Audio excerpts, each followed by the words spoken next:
लाडकी बहीण योजना आणि या योजनेचा 11वा हप्ता म्हणजे तुम्हाला माहिती आहे कालपासून मोठ्या प्रमाणामध्ये म्हणजे कालच मी असं म्हणेल एक जवळपास बघा तुम्हाला सांगतोय की एक 70% लोकांना कालच पैसे मिळालेले आहेत। कालच जे आहे तेवढ्या प्रकारच्या तेवढ्या मोठ्या प्रमाणात काल वितरण झालेलं आहे। पण आता तुम्ही म्हणाल की मग आज आणि उद्या वितरण आणखी सुरू आहे का, आज वितरण सुरू आहे का? त्याचं उत्तर आहे होय, आज वितरण सुरू आहे। आज वितरण सुरू आहे हे मी तुम्हाला पहिल्यांदा सांगितलं व्हिडिओच्या सुरुवातीलाच। पण काही मुद्दे जसं की बघा तुम्हाला लाभ मिळाला नाही का, जर मिळालं नसेल तर बरेचशा लाभार्थ्यांच्या मनामध्ये साहजिकच आहे चिंता येते की आम्हाला मग लाभ बंद होणार की काय। तर असं काही नाही आहे, काही मुद्दे आहेत ते तुम्ही समजून घेणं गरजेचे आहे। लक्षात ठेवा, जर तुम्हाला लाभ मिळाला नसेल 11वा हप्ता तर काय करायचं आहे, कोणीही चिंता करायची गरज नाही। पण मात्र कुणाला चिंता करायची गरज आहे त्याबद्दल पण मी बोलणार आहे। सर्वात महत्त्वाचं म्हणजे आपण नेहमीप्रमाणे पाहतोय की वितरण हे आता पूर्वी कसं व्हायचं की 5-5 दिवस वितरण चालायचं किंबहुना त्याहीपेक्षा जास्त चालायचं। पण आता मागचे 4-5 हप्ते जर आपण पाहिले, एक 3 हप्ते जर आपण मागचे पाहिले तर 3-3 दिवसामध्ये वितरण संपलेलं आहे। 3 दिवसाच्या आत वितरण जिकडे तिकडं। त्यामुळे आपण एक बाब समजून घेतली पाहिजे की आत्ताचे जे वितरण होत आहेत एकदाच पहिल्याच दिवशी सर्वाधिक वितरण होत आहे। पण त्याच्या उशिरा होऊ लवकर होऊ दिवसाच्या कुठल्याही टायमाला वितरण सुरू झालं की एकदाच दन दिवसाच्या कुठल्याही टायमाला वितरण झालं की एकदा सर्व लाडक्या बहिणींच्या खात्यामध्ये पैसे जमा होतात। आता पुण्यामध्ये जर आपण खास करून पाहिलं काल बऱ्यापैकी लाभार्थ्यांचा प्रश्न होता की पुण्यामध्ये अजून लाभ आलेला नाही।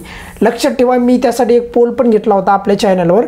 6 जून रोजी म्हणजे आज शुक्रवार रोजी तुम्हाला पैसे आलेले आहेत का या महिन्याचे, तर त्या संदर्भात म्हणजे पुण्यामध्ये खास करून विचारलेलं होतं। तर बघा 6 जून रोजी पुणे येथे 11वा हप्ता मिळाला आहे। तर या पोलमध्ये सर्वाधिक लोकांनी सहभाग घेतलेला आहे आणि यावेळेस पुण्यामध्ये आज देखील वितरण सुरू झालेले आहे। 6 जून रोजी पुण्यामध्ये वितरण चालू आहे। पण काही लाभार्थ्यांच्या अजूनही खात्यामध्ये पैसे आलेले नाहीत। त्यामुळे कोणी असं समजू नका की मग इथे वितरणाला काही प्रॉब्लेम आहे का वगैरे वगैरे, काही नाही। मी जे आहे ते स्पष्ट सांगतो आहे। त्याचं कारण आहे की पुण्यामध्ये सर्वाधिक लाभार्थ्यांची संख्या आहे, त्यानंतर नाशिकमध्ये लाभार्थ्यांची संख्या आहे, मग ठाणे, त्यानंतर मुंबई, असे मोठे मोठे जिल्हे आहेत जिथे लाभार्थ्यांची संख्या खूप मोठी आहे। त्यामुळे साहजिकच आहे पुढील काही दिवस तुम्हाला वितरणासाठी वाट पाहावी लागेल। पण मात्र काय करायचं आहे, जर लाभ मिळाला नाही कोणीही चिंता करायची नाही, तेच मी तुम्हाला या व्हिडिओमध्ये सांगणार आहे। पहिला मुद्दा, जर समजा तुम्हाला एप्रिलचा 10वा हप्ता आला असेल तर जर तुम्हाला यापूर्वी एप्रिलचा 10वा हप्ता आला होता का, आणि उत्तर जर होय असेल तर तुम्हाला 100% यावेळेचा हप्ता पण मिळेल। पण मात्र जर तुमचा फॉर्म अपात्र केला असेल तर मग मात्र मिळणार नाही। पण आता त्यासाठी काय करायचं ते पण सांगतो बघा। त्यामुळे मी सांगतोय सविस्तर तुम्हाला आपल्या चॅनलच्या माध्यमातून सर्वांना समजेल अशा पद्धतीने सोप्या पद्धतीने मी तुम्हाला सांगत असतो। बघा, जर समजा तुमचा फॉर्म आतापर्यंत म्हणजे तुम्हाला 10वा हप्ता आला असेल एप्रिलचा आणि आता मेचा हप्ता जर का तुम्हाला आला नसेल तर फॉर्मचे व डीबीटीचे दोघांचे पण स्टेटस पहिले चेक करा। पहिल्यांदा फॉर्म आणि डीबीटीचे स्टेटस चेक करायचं आहे। फॉर्मचे स्टेटस मंजूर पाहिजे म्हणजे अप्रूव्ड पाहिजे आणि डीबीटीचे स्टेटस ॲक्टिव्ह पाहिजे। आणि जर तुमचा या दोन्ही पण आहेत म्हणजे फॉर्मचे स्टेटस पण ॲक्टिव्ह आहे आणि मंजूर आहे आणि डीबीटी स्टेटस पण आहे आणि तुम्हाला एप्रिलचा 10वा हप्ता आला असेल तर तुम्हाला हप्ता येणार आहे। काही काळजी करू नका, कारण की मी जसं सांगितलं तुम्हाला 9 जूनपर्यंत वाट पहा बघा। 9 जूनपर्यंत म्हणजे आज 6, 7, 8, 9 म्हणजे आणखी तुम्हाला 2 ते 3 दिवस 2 दिवस तरी मिनिमम वितरण राहणार आहे चालू। त्यामध्ये कुणाच्या मनामध्ये शंका नसायला पाहिजे। त्यानंतर खूप महत्त्वाचा मुद्दा, काही असे लाभार्थी आहेत की ज्यांचा फॉर्म नुकताच मंजूर झाला होता। जसं की बघा मेच्या महिन्यामध्येच खास करून फॉर्म ऑक्टोबरच्या लाभार्थ्यांना पण पैसे मिळत आहेत ज्यांचे फॉर्म नुकतेच मंजूर झाले होते। ही बाब इथेच सांगतो आहे सोबत। पण नुकताच ज्यांचा मेमध्ये फॉर्म मंजूर झाला होता अशा लाभार्थ्यांनी जर डीबीटी केली असेल तरच तुम्हाला हा 11वा हप्ता येईल, अदरवाईज येणार नाही। आणि डीबीटी पण हे पण सांगतोय, डीबीटी तुमची किमान लक्षात ठेवा। पूर्वी तर आपण पाहिलं की एक आठवड्याभराच्या कालखंडामध्ये काही लोकांना तर 4-5 दिवसाच्या अगोदर जरी डीबीटी केली तरी लाभ मिळालेला आहे। पण तरी मी सांगतोय तुम्हाला किमान एक 10 दिवस लक्षात ठेवा। आपण धरून चालूयात की 10 दिवस तरी अगोदर पाहिजे म्हणजे तुमची डीबीटी जी आहे ही मे महिन्याच्या 20 तारखेपर्यंत क्लिअर झालेली पाहिजे। मे महिन्याची 20 तारीख, मे महिन्याची जी 20 तारीख आहे तोपर्यंत तुमची डीबीटी झालेली पाहिजे होती। जर तुमचा फॉर्म मे मध्ये जाऊन मंजूर झालेला होता तर किंवा झालेला असेल तर तुमची DBT या तारखेपर्यंत झालेली पाहिजे होती, ही बाब इथे लक्षात ठेवायची आहे.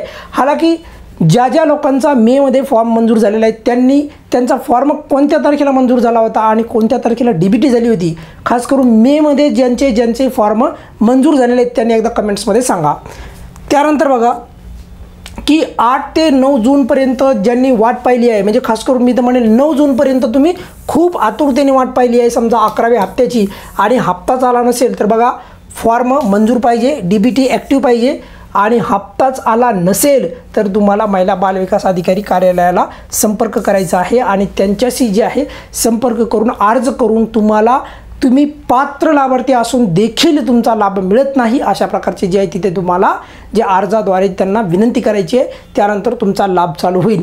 पण एक गोष्ट लक्षात ठेवा, हे करण्यासाठी तुम्हाला अजून पुढे जे आहे किमान 9 जूनपर्यंत थांबा आणि माझ्या मते ही कोणावर वेळ येणार नाही, त्यामुळे काही चिंता करायची गरज नाही. पण काय असतं की बाकीच्या लोकांना पैसे येतात मग मलाच काय येत नाही आणि त्यामुळे आपण कुठेतरी गोंधळतो आणि असं होऊ नये. त्यामुळे मी सर्वांना व्हिडिओच्या शेवटी परत विनंती करत आहे, कोणी काहीही चिंता करू नका, कुणाचाही शक्यतो लाभ बंद होणार नाही.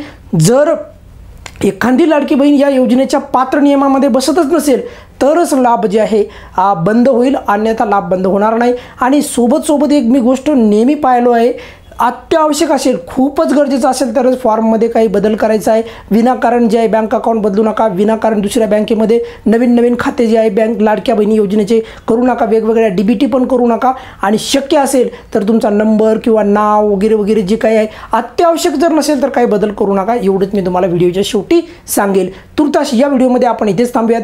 पुण्यामध्ये किंवा इतर सर्व जिल्ह्यांमध्ये, परत सांगतोय, पुण्यामध्ये किंवा इतर सर्व जिल्ह्यांमध्ये आजही वितरण चालू आहे. त्यामुळे कुणाला पैसे आले नसतील तर पुढील किमान 2 ते 3 दिवस वाट पहा, नक्कीच तुमच्या खात्यामध्ये पैसे येतील. या व्यतिरिक्त पण काही प्रश्न असेल तर व्हिडिओच्या खाली कमेंट्समध्ये विचारा, नक्की उत्तर देईल. धन्यवाद.